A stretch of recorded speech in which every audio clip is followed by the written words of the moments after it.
Today on Newcastle Fans TV, we welcome a legend onto the channel. In 1995, he became the most expensive defender in English football when he joined Kevin Keegan's Entertainers. An England international, now stateside working as a pundit for Fox Sports, and joining me to discuss the past, present and future of Newcastle United, Warren Barton. Here's that 3 yard. Goes back. It's there. Warren Barton has made it 3-3.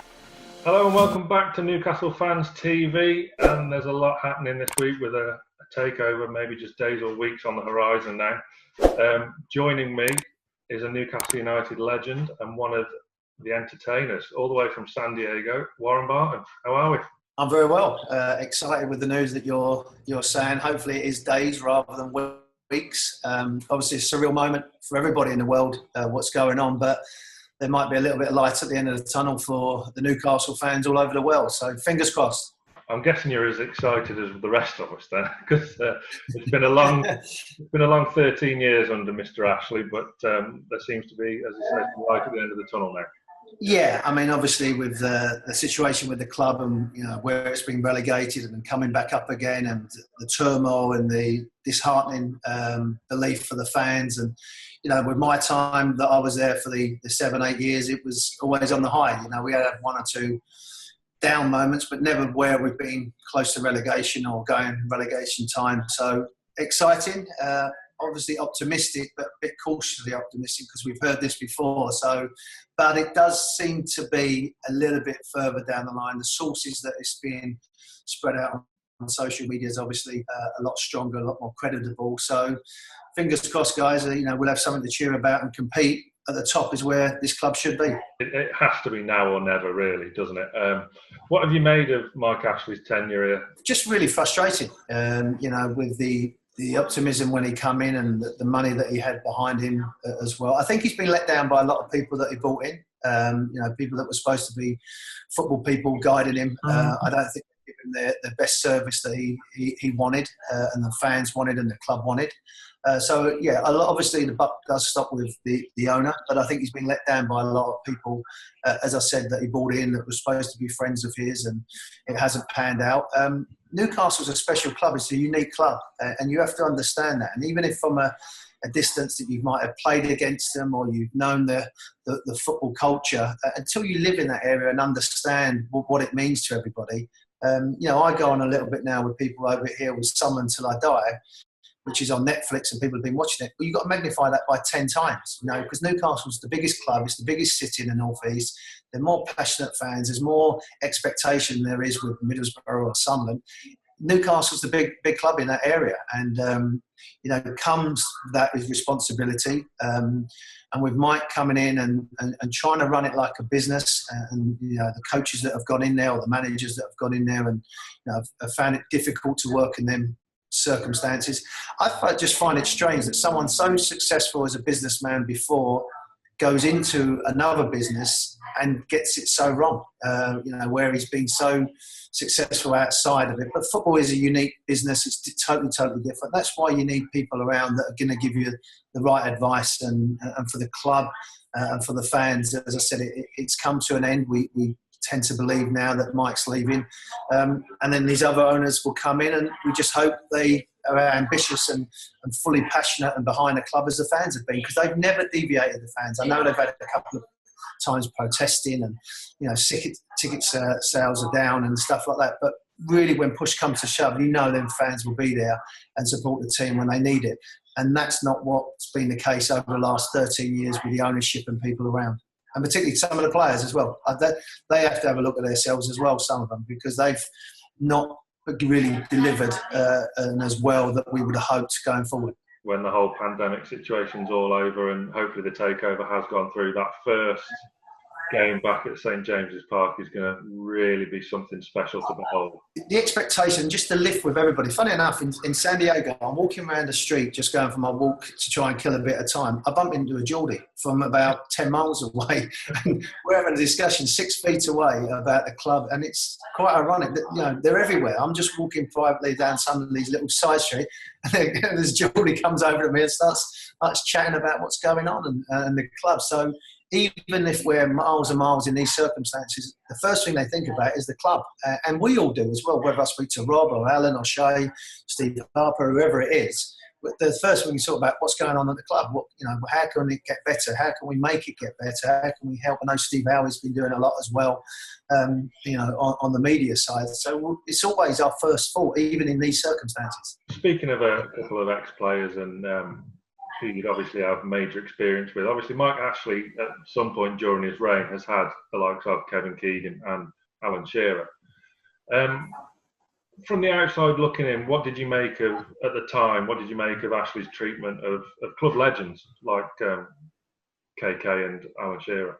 Just knowing what the business is like, they're ruthless. They have got no respect of what people have done. I mean, Alan's tenure was really, really difficult. Again, bringing in Dowie in, and I'm not sure whether Alan might look at that another time. And I like Ian, I've got a lot of time for him, but it was a situation where you needed to lift the players, and they just went head to head, and obviously that didn't work. But yeah, I mean, it doesn't surprise me. I think it's the same with whatever legend. If Zidane being at Real Madrid, if it doesn't work out, they're going to get fired. Mike is ruthless, and maybe that's why he's been successful as a businessman. And I think that. I think Kevin will know that before. I mean, with my time with Kevin, with Sir John Hall and Freddie, it was wonderful times. It was an open checkbook, virtually. But when Kevin was put into a situation with the money people that was coming in towards the end of his tenure, it didn't last too long. What was a big surprise for me is that he actually went back knowing the circumstances that had happened to Alan and other people at the club. That was a surprise to me, because he should have been surprised at how he was going to get treated. It was never, ever going to be how it was when he first took over. But if he went into it a little bit more conscious and aware of that. But that's Kevin. Kevin goes in there with his heart on his sleeve. He's wide open. But it didn't surprise me from a distance, really. I'm talking about Mike Ashley and Derek Lambias. You can't work with these people. Why? Because you can't trust them. They tell you one thing, they mean another. That you try and sign a player. You have I had a phone call for about an hour to buy a player. After I went off the phone, they had another conference call together and said, right, we don't offer 2 million, we offer 1 million, they'll reject it, and that's it. This all came out in my court case. But they've got to move on a little bit. Alan Pardew should not be the one who gets any blame at all. He's just got a job to do. No one can blame him for taking the job. Anybody would want a job like that.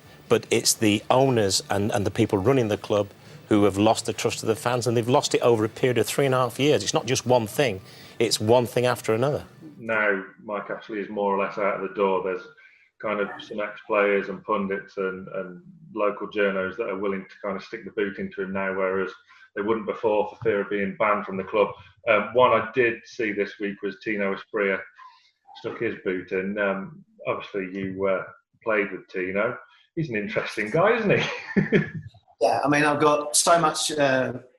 I wouldn't say respect for Tino, but love for Tino. I think we all have. As soon as you say his name, you start smiling and laughing, because he was a big part of entertaining the entertainers. We was an entertaining team, and he was that final piece. He had so much style and charisma about him. He loved the area. He loved the people. Even now, again, many, many years afterwards, you think of maybe does he go to Parma or where he started his career and really made his name. The first thing you think of is Newcastle and that great night against Barcelona. And he's obviously very, very affectionate towards the fans and the club, and we had a great response to him. I think we've all said, sticking the boot in with Mike Ashley, we've wanted the best for the club, and we tried to convince Mike in a way, if you do X, Y, Z, this club can be a powerhouse, and you can be part of that. Where he hasn't, and it's not, like I said to some of the boys, he's like, it's okay to kick him out when he's there, but we've all tried to put a bit of advice in and a bit of direction, not for us, but for the club and for the fans. And they've just not took it on one point. I remember being over here when I first come over in 08, 09 and said to Dennis Wise, if you want me to look out for young players over here, no, we've got a guy in Texas. I didn't know who it was. So and there was no one over. So I could have been helping. I didn't want anything for it. I said, I'll do it. I'm over here. I'll go and look at young players, see if we can do the market. Even when they've come over, I've said to him, can I cut? Nothing, no response. So it was sort of that drawdown. But someone like Tino breaks so many barriers with the fans and with his style. And again, he's not frightened to say what he feels. And he's got a valid point with the things that he says, because if you do this and this, all right, we may come up a little bit short because that's how the game is at the top level. Not everybody can win. But I tell you what, we'd be bloody more competitive than we are now, if rather than just sitting there trying to not lose a game instead of trying to win a game. It's interesting what you say there about Dennis Wise, because obviously he was kind of a big part of the problem when Kevin Keegan was back at the club. Do you think Dennis Wise got it? And what I mean by got it was, the club and... No, that was, as I said to you, I mean, I was with Dennis at Wimbledon and played against Dennis for a long, long time, and with him with England as well. And, I know him reasonably well. I wouldn't say, we're close friends. But that was a comment that I made at the beginning. People from a distance think they get it. Even if you live in England or you've played in the Premier League and played against them, yeah, I know what they're like. You don't. You have to be around it. Unfortunately, whatever he does, he will constantly take stick. As simple as that. And there's a lot of people out there that they don't help the situation, and they want to bring it on to him. So, but you know what? I think Rafa's done an extremely good job. I think they've traded well. And people complain about them not spending enough money, but if you trade well at a football club and you're able to bring players in and take players out and make money, I don't see what the problem is. Going to a supermarket, going to a petrol station, going somewhere where the fans want to talk to you. I remember going out for a meal with my wife on a Monday night in Chinatown. It was about 6 o'clock. There was a work do going on. These 6 fellas sat at the table for an hour. I'm there with my wife having dinner. But my wife actually knew. She said, you can't say to them, go away, leave me alone. No, she knew exactly what we had to do and be part of it. So, 3 beers later, an hour, we're still talking about where it went wrong. And my wife's sitting there having to say, okay, she's not really a football person, but she's having to listen to it because that's what she knew you had to do at the club. And we knew that, whether it was old Stevie boy in the old town centre, you'd walk past him, he'd want you for about 45 minutes and a couple of tickets, and you'd have to talk to Stevie and tell him, yeah, we look after you. So it's just part of a big, big family, and that's what you have to buy into. And as I said, people from wherever, whether it's like Leeds or Liverpool, they don't really get it until you're there. Liverpool's probably the most closest to what I think Newcastle fans are, in the sense of it is about the club. They're not fools. They're not going to be pushed away by tactics or systems. It is what it is. They work hard Monday to Friday and expect to be entertained at the weekend, regardless of what problems you've had. You've got to perform, and that can suffocate someone. It suffocated John Dale Thomason. It was too much for him at that age. He goes on and wins a Champions League with AC Milan, but at that time, it's difficult for people. But then a lot of them didn't get it. They come up, they think they get it. You don't. It's a special place, and that's why it's so much revered throughout the world, because it is a unique place. It is the fans. It is the fans. When you think of Newcastle, you go on the train, and I've took a load of kids from America with my son's team a couple of years ago. You get the train up there, the first thing you see, you don't see a statue or an ornament, you see the football club. And, when that's a big, big part of the statement of what the club's all about. With these new owners then, do you think, because obviously there's rumours about them bringing in a director of football, sporting director, do you think, would you go along with the idea of bringing in someone like a Kevin Keegan or a Les Ferdinand who's doing the job at QPR, someone who has that past experience of Newcastle? And yeah, and Les would jump out to me straight away because he's realistic. He had 2 great years up there. He's obviously learning his trade, or been learning his trade at Queen's Park Rangers, going there. He's still involved in the game at the moment. Someone like Les would be ideal because he gets it, but he's not foolish enough to be pushed around just by love. Where Kevin, I think, he's like, I'm all in. I'm giving you everything.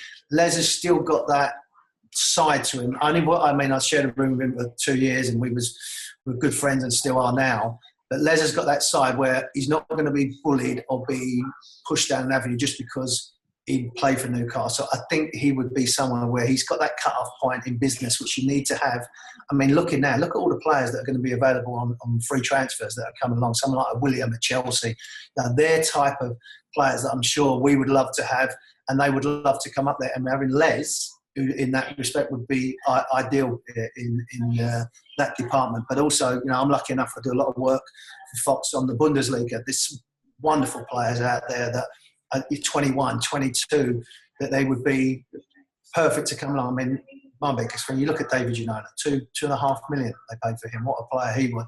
Yeah, I think we got lazy at the club and didn't really have it. Les won't be lazy. Les will know what he needs to do. So if it is Les, great. I'll be the first one to try and help him and go forward as I had done before, but just got the door shut in my face. Les would be the kind of guy to have an open ear towards yourself of if you've got a gem in the MLS or, as you say, the Bundesliga. So you can find another Miguel Almiron, or I was going to say Joe Linton then, but maybe not.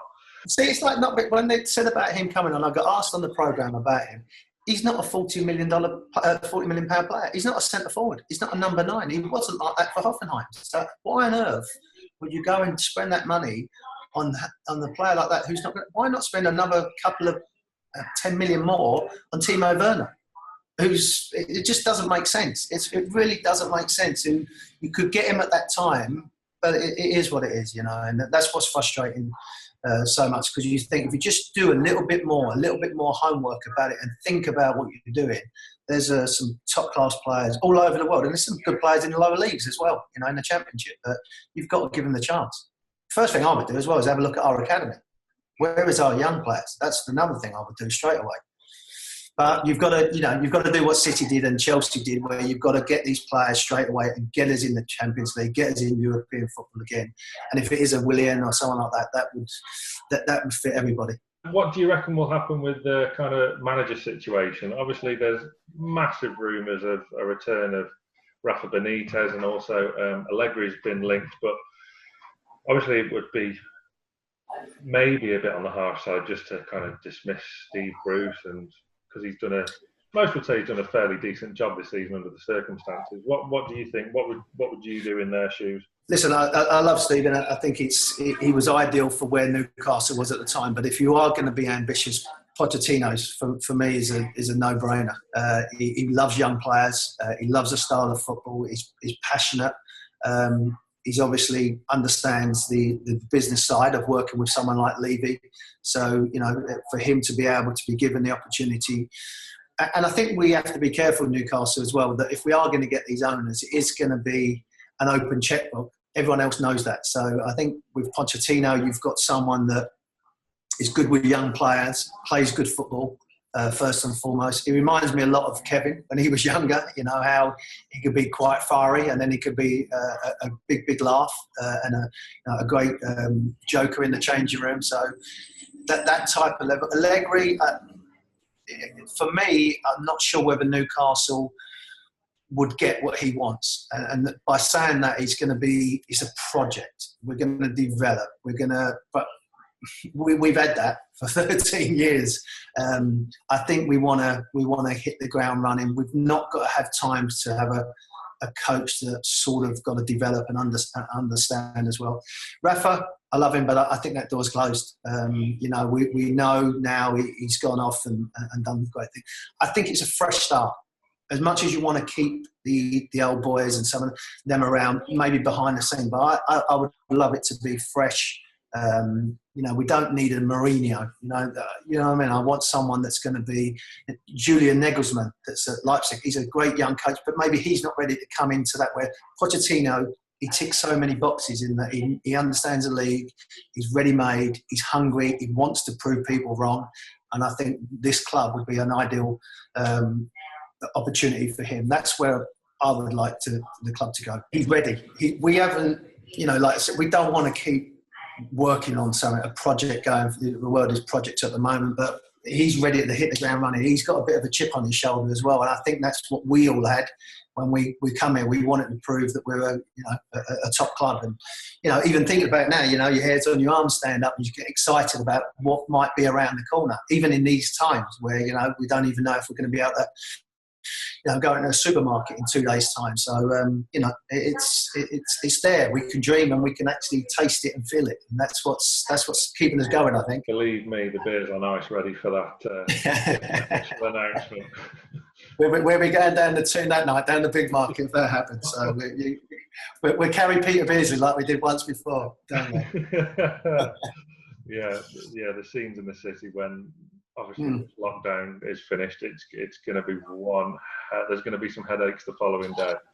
Yeah. But, obviously with the current team, I can't not ask you about a situation in the squad with our right backs at the moment, because it seemed to be a bit of a problem area for the side for a while. Obviously we've got DeAndre Yedlin, Javi Manquillo, and they tried to plug the gap with Emil Kraft, which hasn't really worked this season. What do you think's gone wrong for them three, and is there a kind of right back that you've got on your list? Like Yedlin's a fullback. He's not a wing back. There's two similar positions, but they are totally different. So, with Stephen, you had Rafa sometimes playing a three at the back, virtually because he wasn't comfortable with the two that was there to make it a three, to give him a bit more cover. So, and I think for all of the fullbacks, they found it difficult. If you're asking me, I think Newcastle are better set to be four at the back, and be, quite equipped to deal with that. I think Yedlin, can improve. I said that before when he come over. I don't think anyone's ever sat down with him and said, yeah, going forward, but you've got to,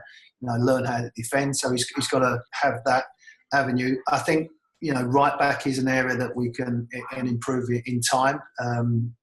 But I think there's bigger areas that we need to improve in.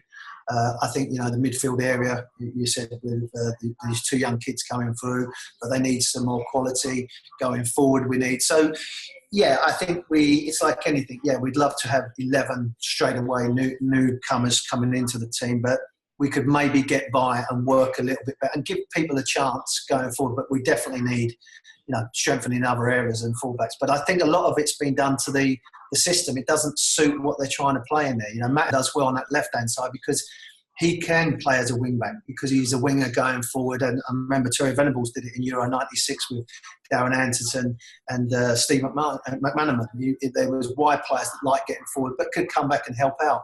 So if you are going to play three, there's there's quality players out there that you would bring in and do a good job by doing that. 10, 15 years ago when Abramovich first came in. Do you think that's important, that kind of youth and experience kind of blend? Yeah, no doubt. As I said, I keep repeating it, but someone like a William coming in or whoever it may be, you need proven players that are, at 27, 28, 29 year age, where you can, get them to come in and then start looking around for these younger players that are, 20, 21, some through the academy, obviously, but that takes a little bit more time. And really focus on, a 3-year plan, but being successful on the field. And that's where you've seen now the likes of Chelsea with their group of young players coming through that they had when they was 14, 15, 16. But you're just starting to see Frank Lampard at Chelsea giving them opportunity to them players. So there's no reason why Newcastle, if they plan it correctly, is to get, when they did it like a Drogba, Essien, all these players that come in, Michael Ballack. But then slowly but surely you started seeing some of the younger ones come through. So if there's a model to do, it's quite simple. You see a lot with Dortmund. You look at a lot of the players they've got there. Hakimi would be another one. I would go and get him. He's at Real Madrid. I'd go and get him. He's a fantastic player. So there's enough players out there. But you're totally right. You want to get a mixture of both because we want to be successful straight away. We don't want to build and wait. When you've got the momentum, you've got to keep it going. And that's going back to what, we tried to do in the mid-90s. We got that momentum and we were trying to go there. But unfortunately, we come short twice. It is what it is. Well publicised that the facilities at the club, the youth facilities, the training ground, are in desperate need of repair. I don't think they've been properly revamped since the time of Sir Bobby, which was like 2003, which was only like 12, 18 months since after you left for Derby. Right. So obviously it's had some minor adjustments here and there, but do you think it's got to be a total rebuild from top to bottom, or is it just the first focus should just be what's on the pitch? No, I think it's got to be a bit of TLC. I think right the way through. I think the people in the people in the offices, in the canteens and wherever they're helping, if they know that it's going in the right direction, their work, all hours God sent for the club, to go forward. So if they can see a little bit on the medical side, with the likes of Derek Wright there, and if they can see a little bit in the academy, that there's going to be a little bit. And I'm not saying you have to throw millions everywhere, because it's you don't want to do that, but it is important. My first thought would be important that, say, I don't know, half would be on the field, to make sure that that's getting, and then the other half would be sprinkled around, whether it's the stadium, whether it's the training facilities, the medical facilities, and going forward in general, and then start branching out into the community, into the areas, and start improving areas that kids can go and train on the field. So I think they could do that, but you rightly said the product on the pitch has got to be better. I could talk to you all day. I really could. There's so much more I want to discuss, but I don't want to take up too more of your time. Warren Barton, it's been an absolute pleasure and a joy. I hope you'll be good enough to come back on the channel again one day soon. No problem, my friend. I just hope all that we're talking about, it comes true. So it's been a pleasure, just a big part of my life. Newcastle, I love it, and all I want it to be is successful.